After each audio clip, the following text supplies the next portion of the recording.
Я приветствую вас, дорогие друзья, уважаемые гости и подписчики моего канала. Спасибо большое, что дождались после такого непродолжительного, но перерыва. Возвращаемся, анализируем все, что происходит, тем более комбинация очень интересная и геополитическая, ну и вообще куча событий, куча вбросов, куча неимоверных заявлений и ожиданий. Все разберем по полочкам с Алексеем Наумовым, который сейчас на связи.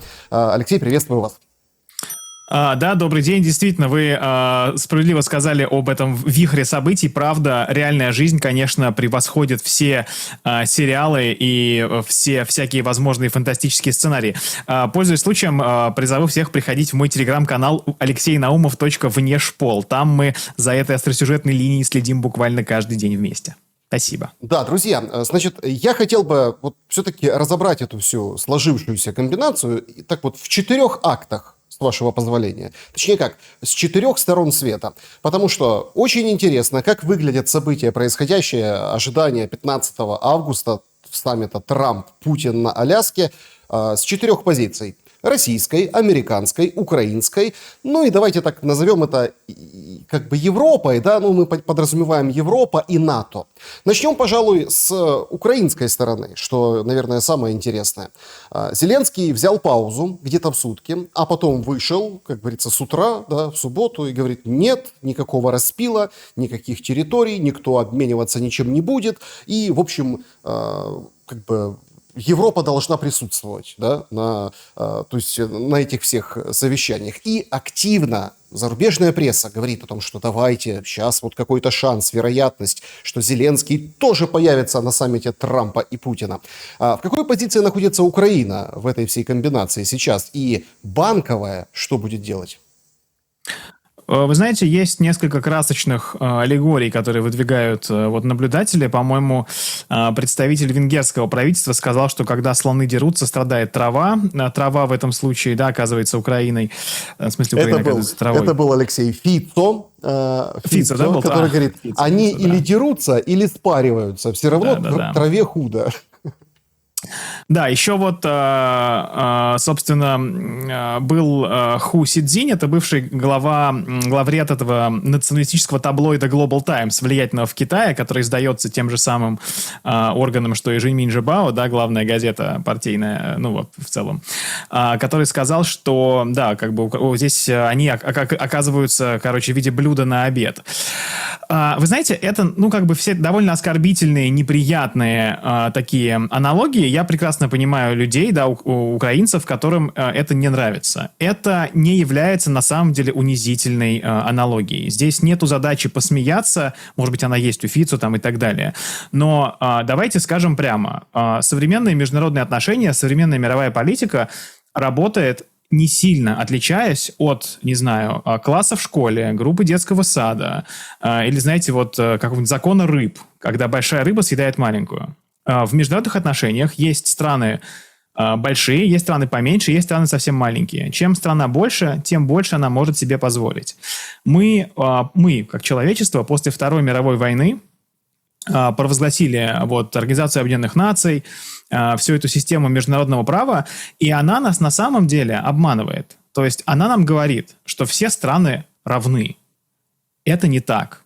То есть формально мы можем сказать, что да, у там, Украины и у Парагвая столько же власти и возможностей, как у, не знаю, Китая, но по факту это не так. И признание этой реальности – это очень важный на самом деле момент в понимании всего происходящего. Мы, на самом деле, знаете, этот обман окружает нас повсеместно. Мы тоже живем в странах, каждый из нас живет в стране, где сказано в законах, что все граждане равны. Равны ли они по факту? Да нет, они не равны по факту. К сожалению, это так работает. В международных отношениях это работает еще сильнее, потому что в международных отношениях нету полиции, нету суда, нету системы исполнения наказаний, которая может заставить нарушителя поплатиться за нарушение. То есть, грубо говоря, если США вторгаются в Ирак, никто их не накажет, потому что поди накажи Соединенные Штаты Америки. И, соответственно, мы приходим к тому, что Украина бросила вызов той стране, которой она бросить вызов не могла себе позволить. Можно приводить аналогии, опять же, слоны, моськи и так далее, но мы здесь серьезные люди, и Украина сделала ряд политических шагов, которые она не могла себе позволить с точки зрения баланса сил. Здесь еще одна большая иллюзия, о которой я хотел бы поговорить. Мы часто слышим, и мы это слышим буквально, вот к вопросу, к вашему, от европейских чиновников сейчас. Украина имеет право на выбор своей судьбы. По-моему, так было сказано в заявлении европейских чиновников. Украина имеет право вступить в НАТО. Понимаете, вот этот вопрос типа «имеет право», он очень красиво звучит. По факту, кто это право дал и чем оно обеспечено. Вы, может быть, думаете, что у вас есть право вступить в НАТО, а Россия смотрит на свои интересы безопасности и говорит: нет у вас такого права, извините. И у нас есть инструменты, как заставить вас этим правом не пользоваться. Соответственно, извините за долгую прелюдию, я к чему это все говорю? Мы приходим к тому, что ситуация возвращается в естественное русло. Большие государства ради стабильности на земле определяют судьбу государств поменьше. Обычно это происходит без насилия, без войны. Обычно это происходит в рамках институтов, в рамках какой-то международной системы. Потому что международная система, по сути, является системой, навязанной сильными странами, странам поменьше. Потому что члены Совбеза ООН могут плевать на международное право, ничего им за это не будет. А страна какая-нибудь поменьше что-то сделает и сразу получит полный пакет санкций, а может быть еще и по голове. Поэтому, в принципе, я думаю, что Украина сейчас, имея раздутое влияние в мире из-за идеологических причин, немного сдувается до естественного своего уровня небольшой, но все равно на самом деле влиятельный, на самом деле сильный. Украина — это не какое-то там микрогосударство, это большая страна, у нее много населения, но это не сверхдержава, и она не может позволить себе бросать вызов сверхдержавы. Так что Украина сейчас, что называется, сжимается, сдувается до своих естественных границ политического влияния. В рамках этих границ ее судьба будет определена крупными игроками. То есть, знаете, грубо говоря, ребенок нашкодил, сейчас взрослые будут разбираться уже как бы без вот этих вот, прошу прощения, мрий про НАТО, про какие-то судьбы, про право и так далее. Вот. И, собственно, я думаю, что это неприятно. Неприятно, когда ребенок, который залез на трон и считал себя королем, с этого трона за шкирку сдирается людьми более влиятельными, но по факту это идет на пользу. Я думаю, что вот эта вот циничная нарезка в духе Ялты, которая может состояться на Аляске, она в итоге послужит, во-первых, прекращению боевых действий, возвращению людей с фронта домой, установлению мира. Установлению мира, черт возьми, потому что мир в нашем мире, прошу прощения, да, вот мы утратили эту разницу между словами мир и мир, он обеспечивается консенсусом сильных государств. Вот сильные государства поговорят, и всем будет хорошо. Может быть, не так как бы здорово с точки зрения своей собственной значимости и исторической важности, но, по крайней мере, без смертей. Поэтому Украине неприятно, Украине не здорово. В значении политической нации людям это как раз хорошо. Прекращение войны людям, я думаю, только пойдет на пользу и на радость. Это будет праздник, я думаю, мы все тут, что называется, кто пьет, тот напьется, кто не пьет, тот все равно напьется на фоне прекращения боевых действий. Зеленскому будет плохо, но Зеленский это тот человек, который ответственен за то, что Украина откусила тот кусок больше, чем она смогла проглотить. На что Украина рассчитывала, даже не важно, вернее, на что рассчитывал Зеленский. На то, что США впишутся, на то, что Запад обеспечит ленд-лиз, который даст им победить Россию, на то, что Европейский Союз это сделает. Неважно. Он откусил больше, чем смог проглотить, и он понесет за это последствия. Ответственность будет у него, не знаю, надеюсь, что будет. А украинский народ, украинский народ, конечно, можно сказать, что там не очень виноват в этом, да, хотя кто голосовал за Зеленского и так далее, хотя Зеленский всех обманул. Мы помним, что он обещал мир, а принес войну буквально. Вот. Но украинскому народу, очевидно, пришлось заплатить человеческую страшную цену за политический выбор господина Зеленского. Поэтому, да, это, знаете, как отрезание какой-то раны, да, санации. Неприятно, больно, но в итоге это то, что нужно будет сделать. Лучше будет всем. От договорничка в итоге, что называется, лучше будет всем, в том числе Украине. Алексей, если, все-таки, вы так говорите, взрослые, дети, а Европа, европейские союзники Зеленского, это взрослые? Нет. Спасибо, что вы перевели на эту сторону. Давайте поговорим чуть-чуть о Европейском Союзе. У Европейского Союза с самого начала, ну или где-то вот с первого года конфликта, когда стала понятна его серьезность, была одна цель. Цель эта состояла в том, чтобы удержать Соединенные Штаты Америки в рамках европейского континента. Чтобы самим не тратить деньги на оборону, а тратить их на, не знаю, беженцев, мигрантов, половое разнообразие и так далее. На социальные выплаты, на пенсии и пособия. Ладно уж, не будем так сильно издеваться над нашими европейскими коллегами. А Трамп этого не хочет. Задача Дональда Трампа с самого начала была другой. Уйти из Европы, уйти по возможности с Ближнего Востока и заняться Китаем. Соответственно, чтобы это сделать, что нужно? Нужно обезопасить восточный фланг НАТО. Как это нужно сделать? Договорившись с Россией. Очевидно, что никакое силовое решение, никакое сдерживание и никакое оружие не способно обеспечить стабильность и безопасность в Восточной Европе. Это можно сделать только с учетом интересов России. Чтобы эти интересы учесть, нужно с Россией поговорить и договориться. И если это произойдет, США уйдут в значительной степени с европейского континента. Европейский Союз не может себе этого позволить. У него нету сейчас ни сил, ни денег, ни вооружений для того, чтобы серьезным образом обеспечивать свою собственную безопасность. Именно поэтому чиновники Европейского Союза раз за разом говорят о страшной русской угрозе. Я люблю очень, это мое любимое на самом деле смысловое когнитивное искажение всего этого конфликта. Россия, с одной стороны, так слаба, что вот-вот развалится, нужно принять еще пару санкций и поставить пару систем вооружения, а с другой стороны, она сейчас победит Украину и пойдет покорять Польшу и Прибалтику. Страны Балтии, вернее, да, как сейчас говорят. Поэтому, да, Европейский Союз играет свою роль, он не знает, что делать, и это великая катастрофа для Европейского Союза. Вот мы говорим, знаете, Германия, Франция, да, Великобритания, и в головах вот этот исторический образ великих держав.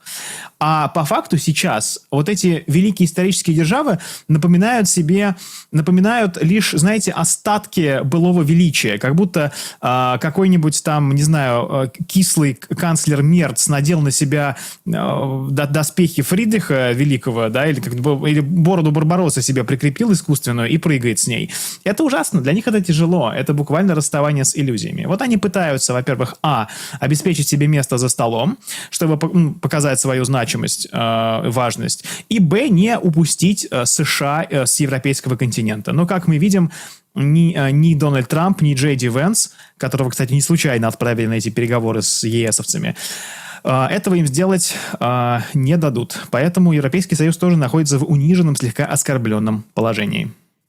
Пенс в Британии, как бы говорили, на уикенд поехал, но там он встретился с представителями Украины в том числе.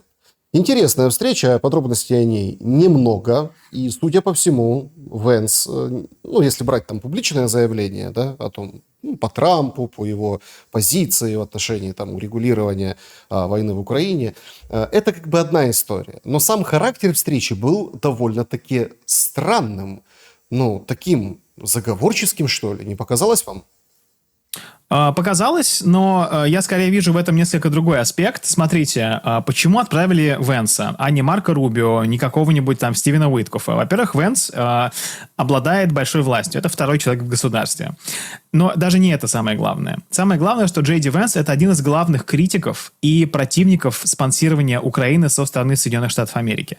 То есть, если Марко Рубио больше такой представитель традиционного республиканского истеблишмента, который присягнул Дональду Трампу лишь по нужде, то Джей Ди Венс искренне такой человек, который, соответственно, считает, что из Европы надо уходить, и вот этот украинский кейс, украинский случай надо переставать спонсировать. Поэтому его отправили туда, чтобы он сказал европейцам, евросоюзовцам, мы с вами тоже европейцы, но он же нам этого не говорил, сказать, что, ребята, будет так и не иначе. То есть он украинская страна и страны ЕС надеялись, что он будет их слушать. Но по факту получилось обратное, он им говорил, как им следует себя вести.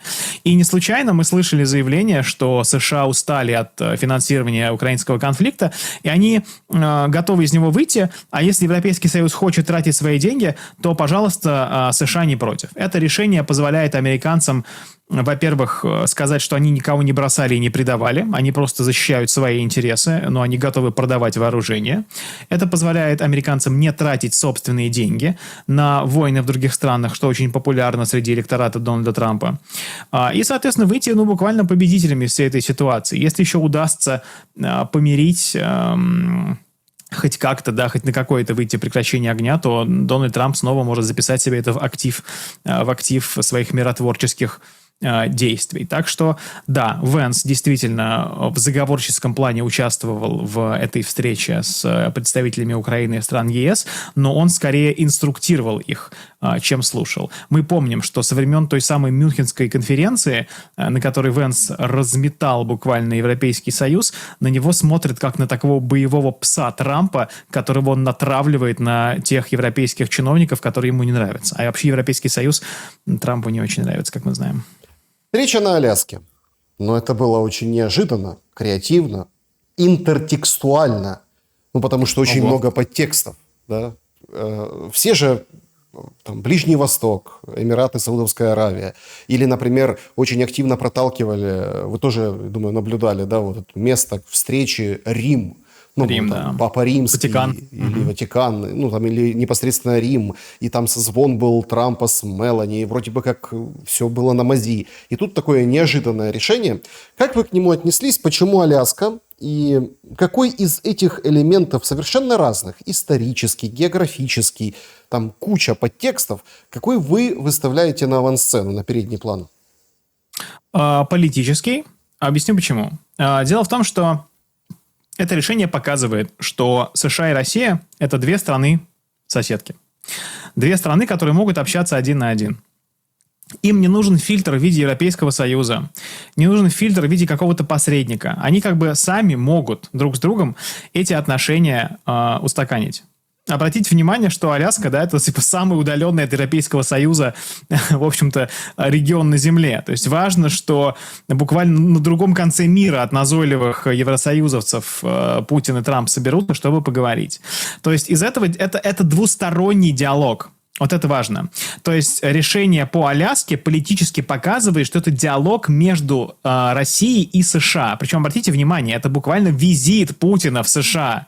То есть Трамп пригласил Путина к себе, Путин великодушно согласился, поехал, и как бы, зачем нам тут Зеленский? Зачем нам тут Урсула фон дер, прости господи, Ляйен? Не нужно нам здесь этого никого. Мы тут сами спокойно об этом договоримся.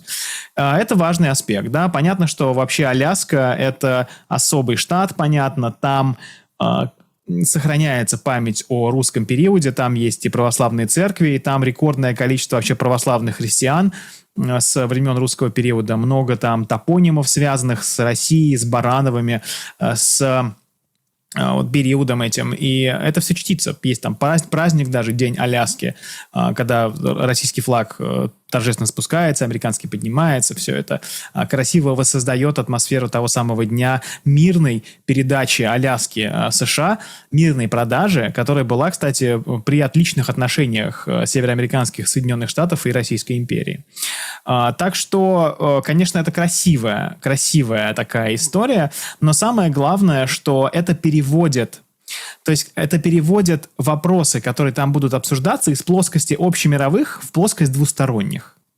Потому что общемировые вопросы можно обсуждать в Турции, хотя это страна НАТО, в Саудовской Аравии, в Арабских Эмиратах.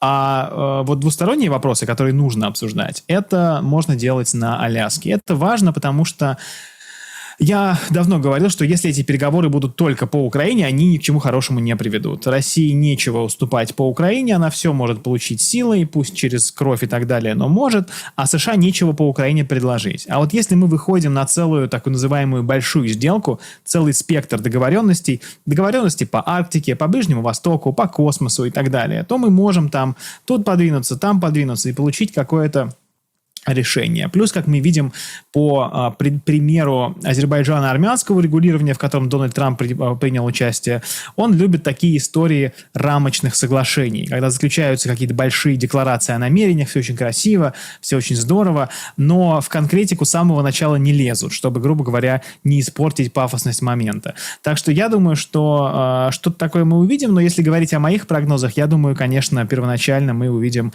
некие шаги к урегулированию украинского кризиса. Он все-таки важный и основной, но Трамп понимает, слава богу, что это не вопрос двусторонних отношений России и Украины. Это буквально вопрос России и США, России и Запада. Так что политический аспект в выборе места для саммита мне видится, пожалуй, самым важным. Ну, на Аляске будет, судя по всему, распил Украины. Ну, это так, если грубо сказать. И, в принципе, это все понимают. Эти многочисленные планы, которые предполагают обмен территориями, заявление Трамп, который лично говорит об обмене, о том, что Зеленскому придется что-то подписать, представитель США в НАТО, да, который выходит и говорит, нет, понятно, что есть Конституция, право, там, а все-таки, Трамп, вы же видите, да, вот это нормальная практика историческая, взяли одну территорию, поменяли на другую.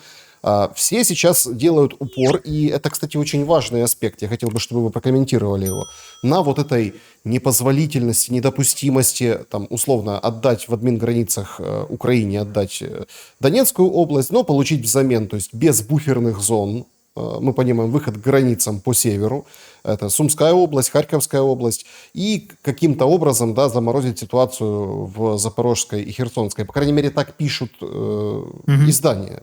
Вброс это, или это, как преднамеренная такая информационная акция, чтобы сорвать 15 числа вообще саммит Путина и Трампа. Достигнут ли целей, если это вбросы, такие вбросы? И как вы видите вот саму нарезку, да, то есть территорий? Ведь по большому счету это же нонсенс. Трамп и Путин решают, где будет граница в Украине. Вы знаете, вы употребляете слово «нарезка», которое имеет негативный оттенок, и оно как бы эмоционально окрашено. Но на самом деле, давайте подумаем, вот если произойдет так называемая нарезка, кому от этого будет хуже, да? Я думаю, что в итоге, во-первых, России будет лучше, что будет остановлен конфликт, Украине будет лучше от того, что остановлен конфликт, который Украина не имела шансов выиграть. Давайте будем честны. Мне кажется, что уже даже самые ярые сторонники Украины понимают, что шансов на военную победу у Украины не было, и господин Кличко об этом как раз недавно как бы вполне искренне и открыто заявил.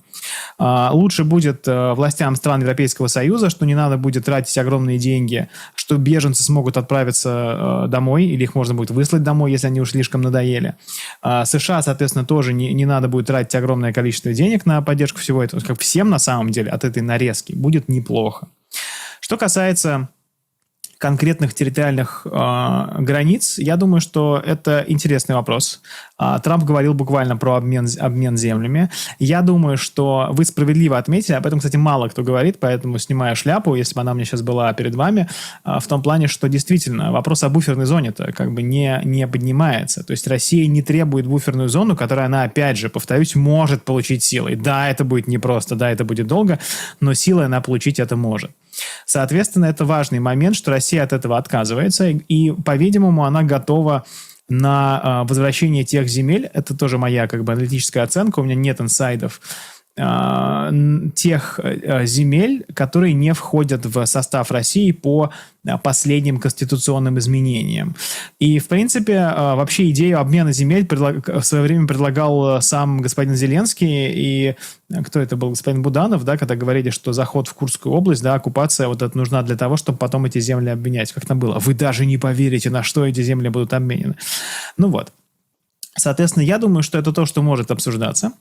И это наиболее понятный, во-первых, Дональду Трампу язык, как человеку, который прекрасно, что называется, с недвижимостью связан. И это хорошая стартовая точка переговоров. Я думаю, что если вот, да, Конституция, ну да, это на самом деле красивый риторический прием, по факту мы понимаем, чего стоит Конституция, Украины в нынешних реалиях. И я думаю, что Дональд Трамп сделает следующее. Будет выработано какое-то соглашение, оно будет представлено Украине и странам Европейского Союза, и им будет сказано: друзья, это лучшая сделка, если вы ее не принимаете, мы просто уходим. Мы сделали все, что можно. И мы подписали лучшую, возможную для Украины сделку. Я хотел бы подчеркнуть, что это действительно так. Продолжение боевых действий с каждым днем только ухудшает украинское положение. И действительно люди, которые переживают за Украину, говорят и должны сказать, что лучшее, что можно сделать сейчас, это заключить наименее плохую для Украины сделку. И Дональд Трамп в этом плане действительно выступит в интересах Украины и в интересах украинцев в том числе, которые перестанут гибнуть в совершенно безнадежной для Украины войне. Поэтому да, я думаю, что предложенный вами вариант – это хорошая история. Я думаю, что еще будет обсуждаться вопрос, конечно же, это уже будет, может быть, не решено там 15 августа или там 16, да, если это затянется, а будет отложено на технический уровень. Это именно где будут размещаться какие конкретные вооружения, ракеты, чтобы они там не долетели до российской территории и так далее. То есть вот какой-то момент будет обсуждаться и такой. Но да, обмен земель – это то, что Дональд Трамп будет предлагать. И то, на что, я думаю, Россия может быть готова, призываю тоже обратить внимание на колонку Константина Ремчукова, человека довольно информированного. Несколько месяцев назад он писал о том, что формулировки в Российской Конституции позволяют, например, признать, как бы он говорил так, что границы областей прописаны таким образом, новых российских, что можно считать их нынешними актуальными по линии соприкосновения. В общем, есть пространство для маневра. Очевидно, что президенты летят уже что-то конкретное подписывать, и какое-то понимание между ними есть. Компромиссы могут быть те, которые мы с вами даже не ожидаем. Но то, что это происходит в атмосфере такой секретности, на самом деле этим переговорам идет только на пользу. При Байдене все утекало, никакой пользы не было. При Трампе все, как мы видим, довольно шито-крыто. Кто мог предсказать саммит, да тем более на Аляске. Поэтому такие дела. А давайте рассмотрим российско-американские отношения в двух вариантах. Вариант номер один. Сделка состоится, то есть договорятся. Позитивный сценарий имеется в виду Россия, Америка. В этой плоскости мы берем. И вариант второй. Будет встреча, как говорится, первая, потом дальше еще. В общем, процесс будет затягиваться и так далее. Тут просто прошла такая новость очень интересная, что Трампу надо успеть, в общем-то, чтобы все было хорошо до начала октября. Мол, тогда будут объявлять номинантов на Нобелевскую премию мира. Да? И, собственно, Трамп должен все закончить по Украине до фактически октября месяца. Как вы видите отношения России и Америки в этих двух магистралях? Магистраль 1 все пойдет быстро, хорошо, четко, ясно и по плану Трампа и Путина. И вариант второй. Все будет по принципу, я не хочу, это разные все-таки вещи. Давайте это, я просто имею в виду сценарно. По принципу Ближнего Востока. Имеется в виду, все вроде как... Да, но война продолжается, и вопрос Палестины никуда не девается, например. И все тянется, идет своим чередом, но Трамп уже победил, и это уже даже было давно. Да, я думаю, что это возможный вариант. Действительно, есть два сценария. Первый сценарий – это когда Европейский Союз и Украина смирятся с реальностью. Извините, но это именно так, это неизбежная история. И, соответственно, каким-то образом будет принято решение о подчинении тем условиям, которые Дональд Трамп и Владимир Путин у себя утвердят. Второй вариант – это действительно превращение в большую ближневосточную историю, но немного с другим смыслом. Дело в том, что мы помним, что было прекращение огня между Хамас и Израилем, потом оно не было продлено, Израиль предложил, Хамас отказался, там были сложные эти переговоры, но война продолжается. И здесь, правда, есть небольшое отличие. Дело в том, что в случае с Хамас Израиль борется с группировкой довольно рассредоточенной, и в целом борется, как бы ведет во многом контрповстанческую деятельность. В случае России и Украины, если соглашение достигнуто не будет, и США выйдут из процесса, то, безусловно, боевые действия продолжатся. Но у России здесь есть конкретный как бы противник с конкретными территориальными границами и с конкретными людьми в управлении. То есть мы понимаем, что российская армия продолжит движение вперед, и учитывая, что поддержка со стороны Европейского Союза, какой бы она ни была сильной, не сможет заместить тот уровень, который был при поддержке США. И этого-то уровня не очень хватало при поддержке США. А если они уйдут, то просто продолжится вот это ползучее наступление. И на самом деле будет та же самая история. Пока украинская сторона не осознает, что продолжение боевых действий вредит ей, что с каждым днем ситуация для Украины, с каждым месяцем становится все хуже и хуже и хуже, война будет продолжаться. И я думаю, что здесь важный момент, когда украинское общество само поймет, что все, как бы дальше уже смысла воевать нет. Поэтому да, есть сценарий превращения этого всего в один большой ближневосточный клубок, но никому от этого лучше не будет. Ни России, которая вынуждена будет опять терпеть ущерб экономике от санкций и терпеть потери среди вооруженных сил России, ни Украине, которая также будет прощаться со своими сыновьями и также продолжать терять территорию, ни, соответственно, миру, который не выигрывает от наличия большого вооруженного конфликта буквально в сердце Европы. Алексей, если попробовать проанализировать ситуацию, ну, что называется, на земле, бусификация никуда не девается, наоборот, ужесточается. Народное волнение по этому поводу, не знаю, просто череда там, по разным уголкам Украины событий, когда там женщины отбивают, мужчины, в общем, там как бы хватаются за эти бусы. То есть мы видим, продолжается этот процесс. Вместе с этим есть такой слух, что, ну, как бы такой слух, который подтверждается фактически, потому что там пару дней назад была попытка двинуться в Брянскую область вооруженных сил Украины о некоем наступлении. То есть два момента сейчас волнуют украинское руководство, военно-политическое. Момент первый – нанести какой-то некий удар куда-то для того, чтобы информационно, ну, как бы поднять дух. И вариант второй, чтобы удержать Покровск. А дела там очень плохи. То есть, как бы, катастрофа военная, и все это признают и видят, что очень тяжело, да, вооруженным силам Украины. То есть нужно как бы тут не потерять и где-нибудь двинуться. Вот подобные фортели, подобные, скажем, финты военно-политические, могут ли хоть что-то, скажем так, изменить в больших ветрах, которые между Америкой и Россией сейчас вот как бы раздуваются? Это, очевидно, выверенная стратегия военно-политическая, и нацелена она на то, чтобы измотать Россию достаточным образом, чтобы она согласилась на какие-то предварительные условия, чтобы она, грубо говоря, как это говорится, вырвала поражение из пасти победы. То есть согласилась не на то, что она может достичь реализацию всех поставленных целей, а на что-то предварительное. Типа, ой, это слишком сложно будет сейчас там брать Славянск, Краматорск, тут долго, да давайте как-нибудь там на половиночку, на серединочку сойдемся. Эта тактика выбрана потому, стратегия, да, выбрана потому, что более эффективных стратегий в арсенале сейчас нету. Дело в том, что продолжение, как бы я вот говорю, да, что с каждым месяцем положение Украины ухудшается. Это так. Однако обрушения фронта нет.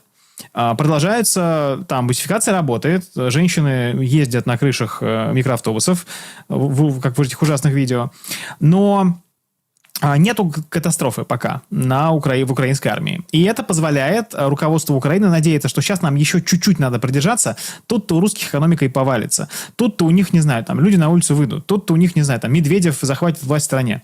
Хотя негативный сценарий. При всей, значит, любви, да, понятно, к Дмитрию Анатольевичу. Вот, поэтому это не может повлиять на ситуацию кардинальным образом, потому что у нас нет оснований говорить о том, что Россия так сильно хочет прекращения огня, что готова поступиться интересами и пойти на так называемый типа договорничок. Потому что само слово договорничок предполагает некий похабный мир, некую похабную сделку, то есть какую-то там, что-то там договорились, порешали, тут слили, там не знаю, там продали, там отдали. Это не так. У России сейчас нету катастрофической ситуации ни на фронте, особенно, ни в экономике, ни в социальной сфере. Мы не видим протестов, мы не видим растущего недовольства. Если мы смотрим на какую-то публично доступную нам социологию, да, действительно мы видим, что есть запрос на снижение инфляции, есть запрос на снижение цен, но это не катастрофическая ситуация. Проблема инфляции сейчас беспокоит многие государства. И понятно, что Россия там не выигрывает от продолжения боевых действий, потому что понятно, что это там всасывает в себя довольно большое количество бюджетных средств. Но, тем не менее, ситуация не находится на пороге развала и провала. Поэтому стратегию мы эту украинскую видим. Я не думаю, что она имеет шансы на победу, потому что как бы объективно это не так. Но других стратегий у Украины нету. Самой адекватной украинской стратегией было бы признать безнадежность дальнейшего сопротивления, пойти на добросердечные переговоры. Понятно, что это сложно, но в войне нет простых решений, и попытаться максимально, как бы сказать, непохабные условия для себя на этом мирном треке выторговать, а не бороться до конца, не устраивать там битву за Берлин со стороны Берлина, что называется, и не приносить в жертву будущее Украины. Очевидно, что Украина останется, да, в каком-то виде, и люди останутся, и они хотят жить и нормально работать, зарабатывать. Если их бесконечно на микроавтобусах возить в мясорубку, ничего хорошего от этого не будет. Ну, много сейчас в интернете слухов о том, что там Малюк, Буданов и Зеленский готовят нечто, что может сорвать встречу Путина и Трампа. Ну, я не знаю, там атака по какой-нибудь ядерной станции, где какая-нибудь там, я не знаю, жуткая бомбежка или там наступление, о котором я говорил выше. Вот нечто такое, что произойдет, или, может, провокация на территории Российской Федерации. Почему нет? И Путин как бы не сможет вот уже так поговорить с Трампом и так условно соорудить Ялту-2. Вот же главный, наверное, опасный, в чем опасность этого периода 5 ближайших дней. Как вам кажется, действительно ли вот это вот ореол бессилия над ястребами сейчас навис? Или все-таки есть место еще большей крови сейчас на 4-м году войны? Ну, к сожалению, конечно, есть. Мы понимаем, что сейчас власти стран Европейского Союза и власти Украины будут всеми силами пытаться сорвать этот двусторонний переговорный трек, потому что он не несет для них, очевидно, ничего хорошего. И для них в 100 случаях из 100 срыв лучше, чем проведение этих переговоров. Поэтому все возможно, к сожалению. Это опасное время с точки зрения того, что человек, да, политический лидер, будучи загнанным в угол, очевидно готов на какие-то резкие решительные действия. То есть есть 2 сценария поведения. Или признать ситуацию, как бы покаяться и надеяться на милость победителя, или, что называется, затонуть вместе с кораблем. Вполне возможно, что часто политические лидеры, люди довольно харизматичные, они такие, как бы там уверенные в собственной непогрешимости и непобедимости, они выбирают утонуть вместе с кораблем. И здесь вопрос как бы о пассажиров корабля, а экипаж корабля. Кто-то спросил, хотят ли они тонуть вместе с кораблем, да? Вот это важный вопрос, важный момент, и не хотелось бы видеть, чтобы политики приносили в жертву, ну, буквально будущее не чужой нам, как бы, да, исторические страны. Есть еще шанс на хорошее, нормальное, да, как минимум, взаимосуществование. Мы соседи по региону, мы никуда друг от друга не денемся, и выход из этой ситуации надо искать. Не нужно становиться заложниками политических решений Владимира Зеленского.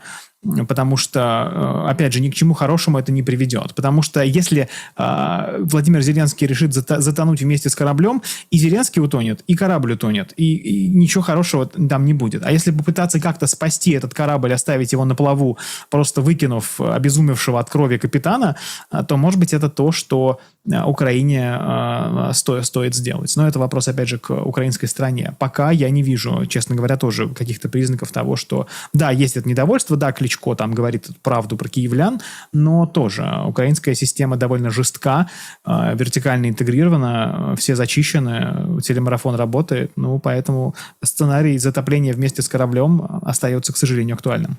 Российский такой, ну, российскую сторону, да, 4-ю сторону света, давайте тоже взгляд из России на происходящее обсудим. Потому что, Алексей, давайте честно, то, что даже вот сейчас выписывает западная пресса, не является победой России в том смысле, в котором, наверное, там многие, и как бы там телевизионная, там российская там среда экспертная, да, вот считает как победа.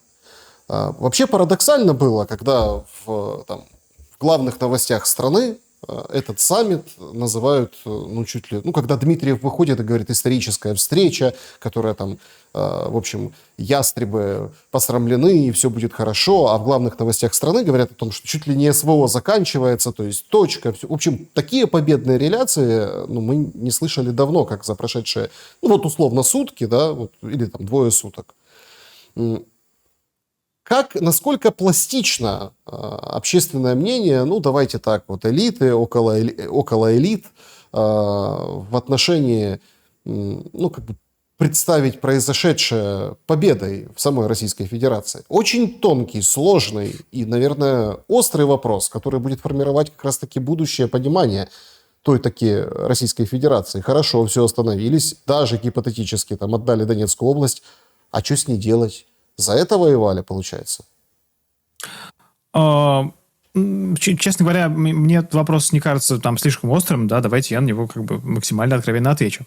Что касается формулировки об окончании СВО, то информированно могу предположить, что это, собственно, редакционный коллектив так сказал. Поэтому понятно, что пока мы не знаем исхода этого саммита. Смотрите, вообще СВО, да, конфликт российско-украинский, война, которая шла эти годы, ее целью никогда не были территории.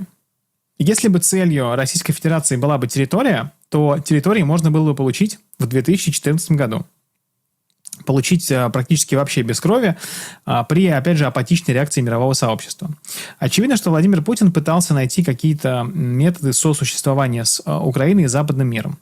И, безусловно, военная операция – это крайняя мера, которая была принята не потому, что так захотелось, а потому что было сочтено, что других методов реагирования уже не осталось.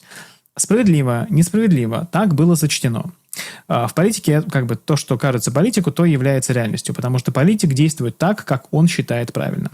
Соответственно, чего Россия может получить с помощью продолжения боев? Россия с помощью продолжения боев может получить большую часть территории. Но мы, со временем, да, понятно, что тоже не очень просто. Но если мы с вами установили в первом пункте нашей задачи, что получение территории не является частью специальной военной операции, то для чего же тогда она ведется? Она ведется для того, чтобы сформулировать новые принципы отношения с Западом, в первую очередь с Соединенными Штатами Америки. Принципы эти должны учитывать российские интересы. Неспроста за несколько месяцев до начала военной операции Россия представила НАТО, так называемый ультиматум Путина, ультиматум Лаврова, ультиматум Рябкова, как его только не называли, который описывает идеальный вариант взаимодействия с Североатлантическим альянсом и Соединенными Штатами Америки. Россия при продолжении боевых действий никогда не сможет получить соглашение с США. Соглашение с США получается только за столом переговоров. Соответственно, Россия использует метод боевых действий для того, чтобы получить политический результат. Это всегда так. Война – это известная фраза избитая. Продолжение политики другими средствами. Соответственно, Россия нацелена на то, чтобы установить такой формат отношений с Западом, который позволит ей обеспечить безопасное существование, будет учитывать ее интересы безопасности и не создаст угрозы ее территории и ее гражданам. И именно это является, с точки зрения российского руководства и значительной части российского общества, целью военной операции, а не, уничтожение украинского народа или стирание его с лица земли. Это все не про это. И если вы обратите внимание, в Москве есть, Киевский вокзал, Леся Украинка стоит. То есть, нету ненависти ко всему украинскому. Это не конфликт на уничтожение какого-то этноса и так далее. Это политический конфликт с Западом, орудием которого стало украинское государство при активном влиянии политиков и при активном непротивлении значительной части украинского общества. Поэтому договор с Дональдом Трампом, который обеспечит это все, не расширение НАТО, там, статус Украины, это будет победой, конечно. И если мы посмотрим на имеющуюся также социологию, мы видим, что если мы сведем это все к одному предложению, то российское общество поддержит курс президента. То есть, если российский президент сочтет, что интересы безопасности достаточным образом защищены и цели России достигнуты, то российское общество его в этом поддержит. И, очевидно, гораздо, мне кажется, с большим энтузиазмом поддержит именно в случае прекращения боевых действий, потому что понятно, что боевые действия – это никогда не самоцель. Это всегда крайняя мера, и всем адекватным людям хотелось бы, чтобы боевые действия как можно быстрее прекратились, настал мир, который будет учитывать интересы безопасности России. Именно вот эти 3 года нам показали, что нельзя игнорировать российские интересы безопасности. Нельзя пытаться засунуть их под ковер. Ведь почему шли волны расширения НАТО? Ведь еще при Ельцине, если мы посмотрим недавно доступные расшифровки, Ельцин говорил Клинтону: оставь нам Европу, займись там своим континентом, мы, европейцы, сами здесь все решим.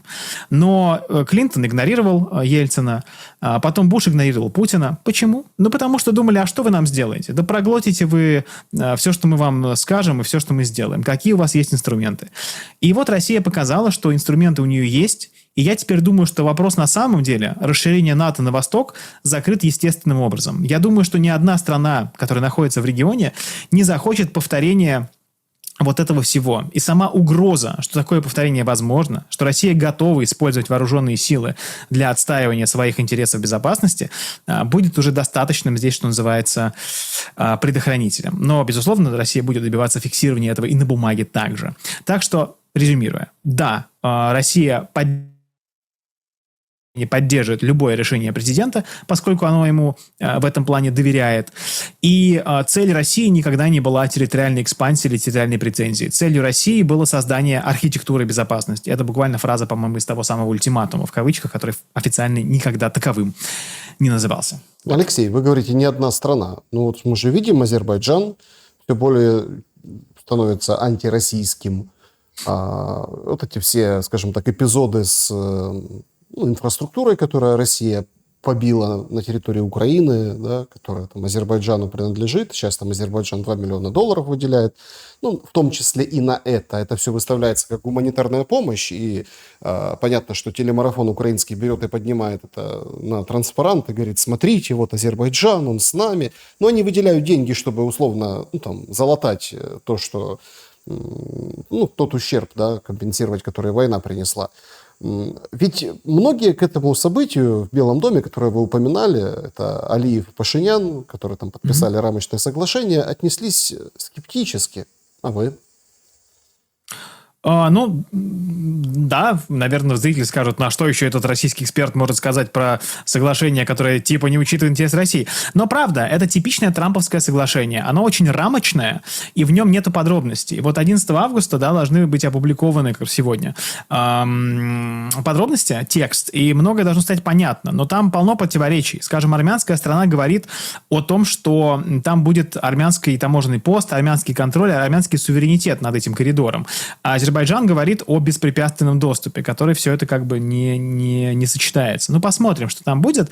Что касается Азербайджана, то, слушайте, да, безусловно, Азербайджан проводит ту политику, которая, очевидно, выглядит сейчас довольно радикальной, да, и возникают вопросы, а отдает ли он себе отчет на самом деле, как бы с какими последствиями он может столкнуться.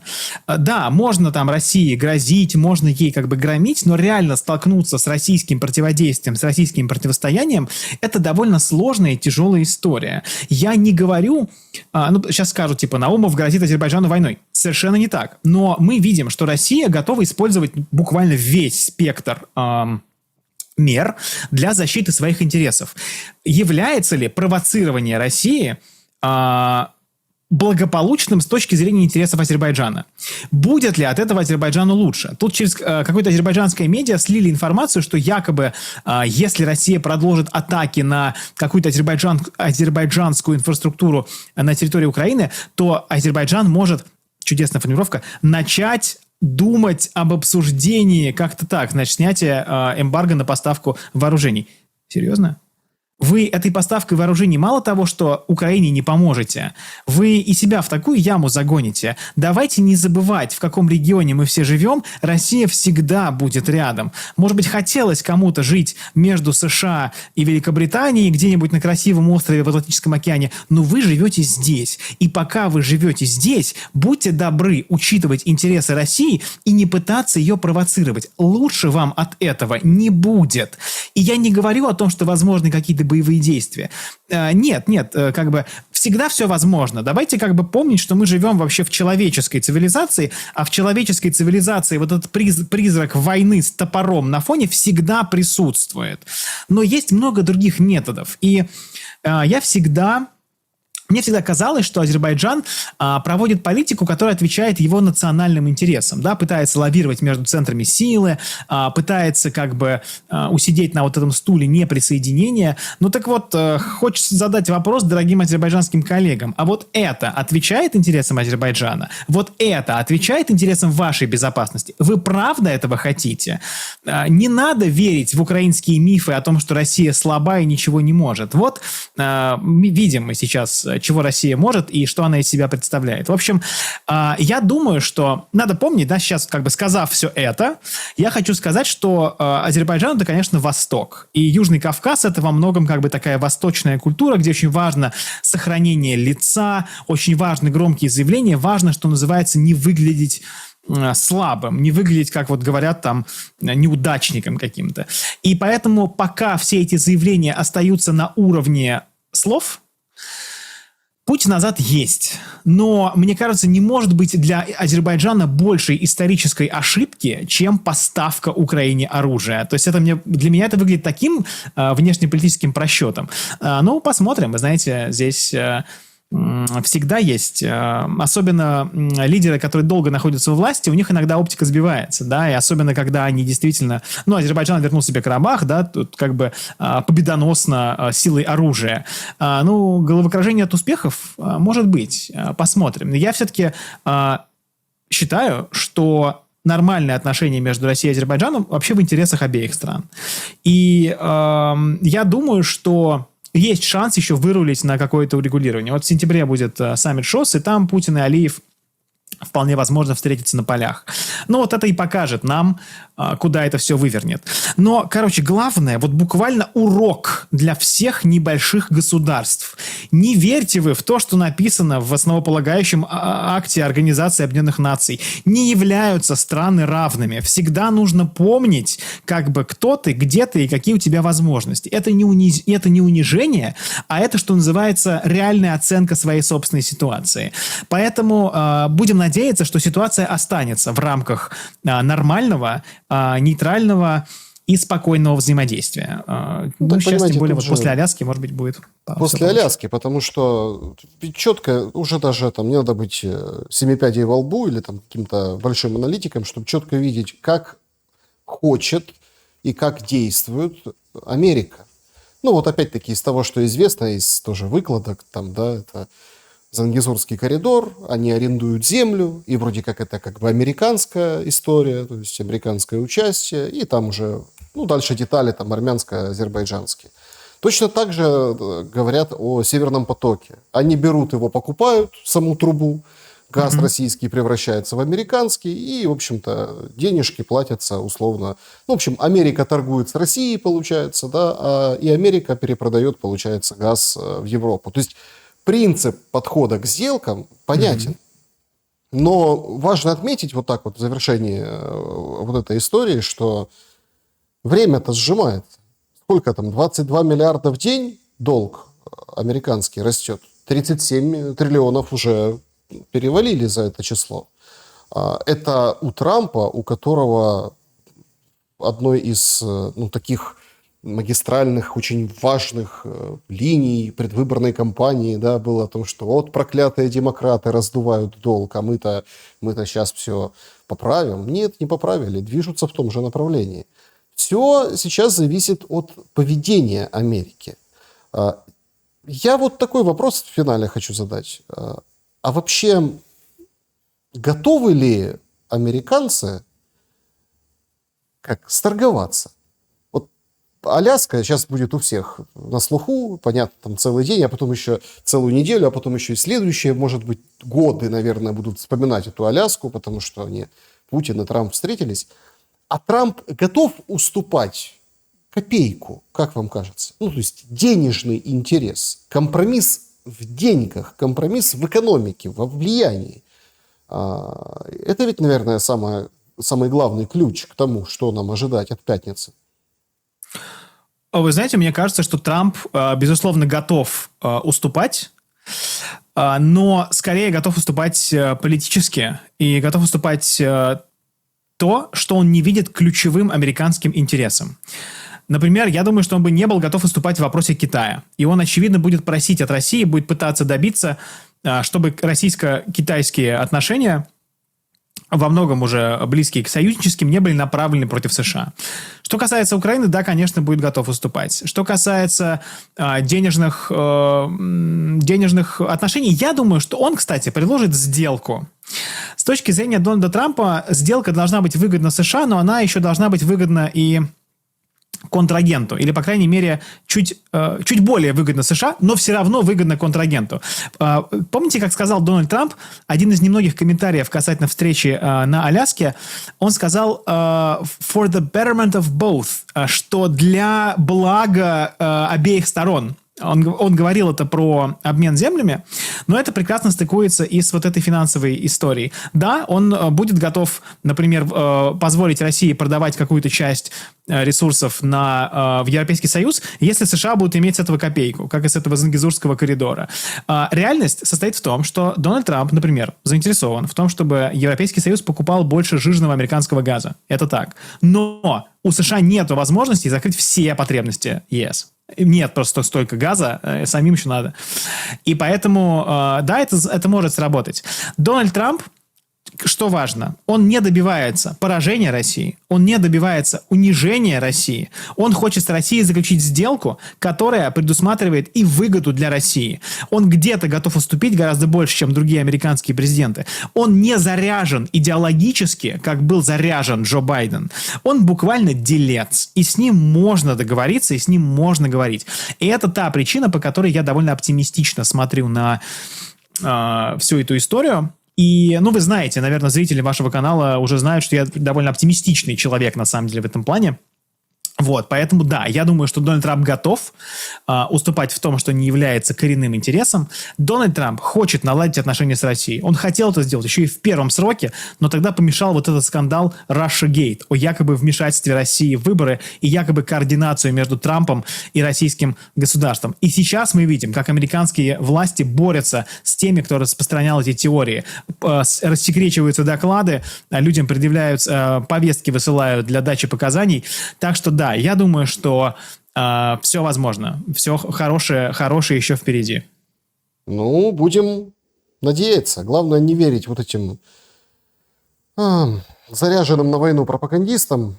Не дать им сорвать буквально, конечно. Да. Не верить еще в одном аспекте. Понятно, что не дать сорвать, но мне кажется, что опять-таки многие же, аналитики говорят, как он объявил за неделю, и теперь всю неделю будут атаковать эту идею саммита Трампа и Путина, будут срывать.